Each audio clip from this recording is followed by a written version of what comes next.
Con solo 18 años, Claudio Echeverri encendió las alarmas de todo el mundo. Un talento palpable desde que debutó con 17, un jugador que con 18 empezó como titular en varios partidos de la selección sub-23 y que hace un tiempo que en campo y en rol es el 10 de River.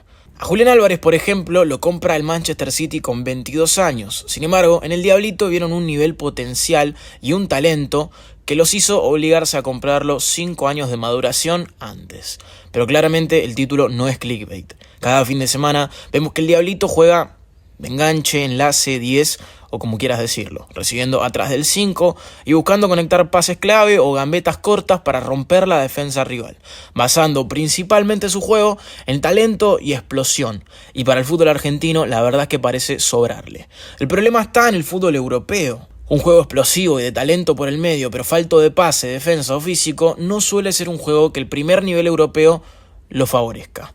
Hoy el fútbol europeo busca mucho los jugadores adecuados para el rol adecuado. Pensemos en jugadores que en nuestro fútbol jugaban en una posición y el primer nivel europeo los obligó literalmente a reconvertirse. Julián Álvarez, por ejemplo, jugó muchos partidos más tirado al costado o acompañando a un 9 como Haaland, pero no tanto como único 9 como lo hacía acá. Leandro Paredes, que en su día retrocedió su juego para ser más mixto o 5, que más un enganche como lo era acá. Acuña, pasando de ser medio o extremo a un lateral carrilero de muchísimo despliegue, entre otros.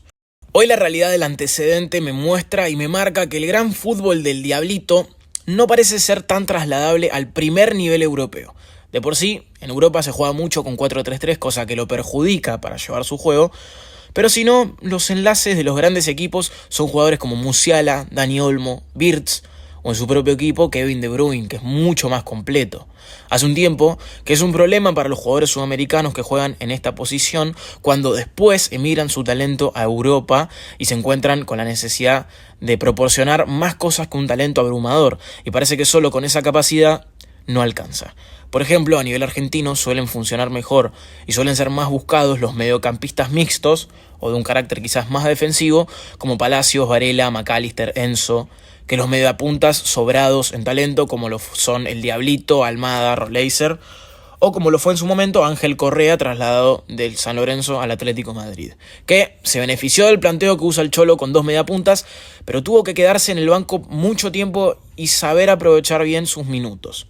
Aunque también hay casos, como Zule por ejemplo, en donde jugó como mediapunta y tuvo varios minutos, en un ataque de 3 que no obligó a que viva abierto en el extremo, como por ejemplo le pasa a Garnacho. Un equipo con una táctica así parecida a la del equipo de Zule le serviría mucho, como por ejemplo el Leipzig, que jugaba con Simons y Dani Olmo más cerrados atrás del 9. Pero la verdad es que la mayoría de los equipos dentro de las grandes ligas de Europa juegan con un 4-3-3 o por lo menos con un ataque de 3 y 2 extremos muy pronunciados.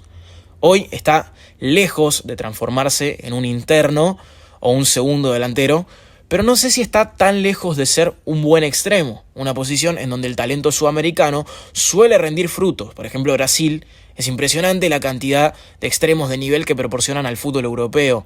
Vini, Rodrigo, Ney, Anthony, Martinelli, Savinho, entre otros. Los conocés, el estereotipo, gambeta, velocidad, talento, desequilibrio. Estas cualidades también son las del Diablito. La diferencia es que en Europa ese rol del jugador se busca por los costados y no jugando por el centro, en donde se opta por jugadores de otras características y de carácter más defensivo o por así decirlo completo. En principio el Diablito debería estar llegando al Manchester City el próximo año y en la posición donde debería entrar compite con quien ha sido el mejor de su puesto estos últimos años, Kevin De Bruyne. Y una vez que sale, ese lugar lo suele ocupar Foden, que no solo es un jugadorazo, sino que es joven y aparte es consagradísimo en su club y también en la selección.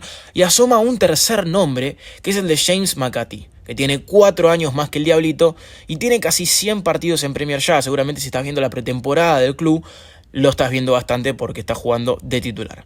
Por el centro la verdad que la tiene bastante complicada. Sin embargo, si lleva su fútbol de la mano de Pep hacia los costados, podría tener muchas menos dificultades de competencias. Del lado izquierdo sigue siendo complicado porque tenés a Doku, que sube cada vez con más fuerza, y a Grealish, por el que se pagaron 117 millones y va a costar desterrarlo. Sin embargo, del lado derecho se encuentra Bernardo Silva y la salida de Julián Álvarez hace que no haya un suplente claro. Sin embargo, se habla de que el City lo quiere dar a préstamo al Girona, una vez que termine su ciclo en River, y esta sería una gran idea. Es sabido que el Girona pertenece al Citigroup, ¿o no, Chavo Fuchs?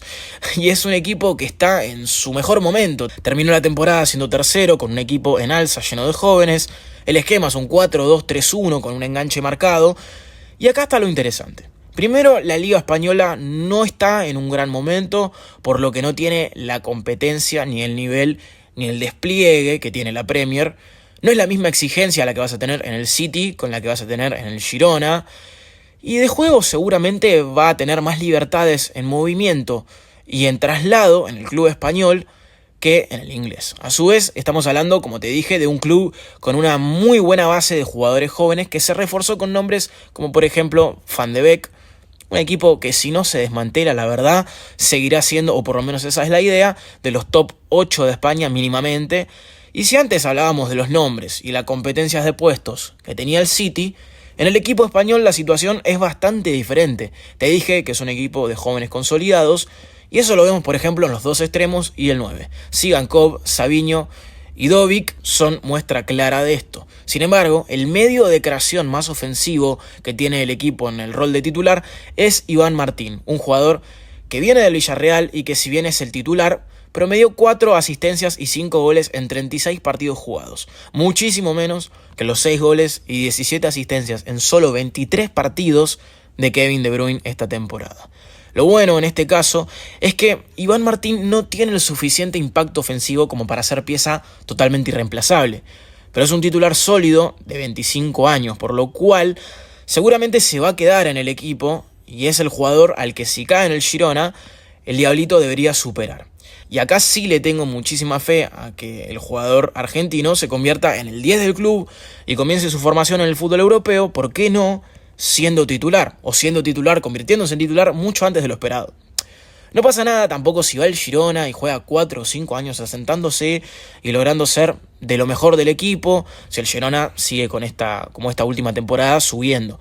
En ese caso, si luego de 5 años, se volvió un gran jugador consolidado y decide dar un salto a un grande de verdad de Europa, solo tendría 23 años. Prácticamente nada para lo que es un gran jugador de nivel en Europa. Yo entiendo que hay muchísima expectativa con el Diablito, pero hay que entender que es mucho mejor este escenario de ir despacio, minimizando el margen de error, antes que un escenario totalmente posible en donde va el Manchester City y por no contar con minutos queda relegado y eso le termina afectando y antes de que nos demos cuenta su talento se apaga, como pasó con otros nombres, otros casos quizás menos talentosos como Zuculini y Perrone, pero nombres que pasó en este club en particular. Y antes de que me lo comparen también con Julián, el cordobés tenía 4 años más cuando llegó al City, por eso hice foco a principio de este video. Y ya sé que te querés ir, que te querés volar, pero antes déjame que Dani, yo, el creador de la cuenta de 12 Pasos, te hable 2 minutos de que nada, si la verdad te gustó este video, te gustó la idea o por lo menos algo de lo que viste te gustó, me dejes tu like. Al ser un canal en desarrollo, en pleno desarrollo, a mí me ayudas más que a nadie. Estuvimos inactivos unos pares de meses por problemas de la cuenta, pero volvemos con todo. Esta vez video de Echeverry. Esta semana video de Julián Álvarez, el problema de Julián Álvarez, el problema de Kevin De Bruyne próximamente y nada, ya sabes que me puedes seguir en esta y en mis otras redes donde hago contenido distinto y donde seguramente me conoces por hacer videos emocionales. Yo soy Dani, estos 12 pasos y me escuchás como siempre en el próximo video.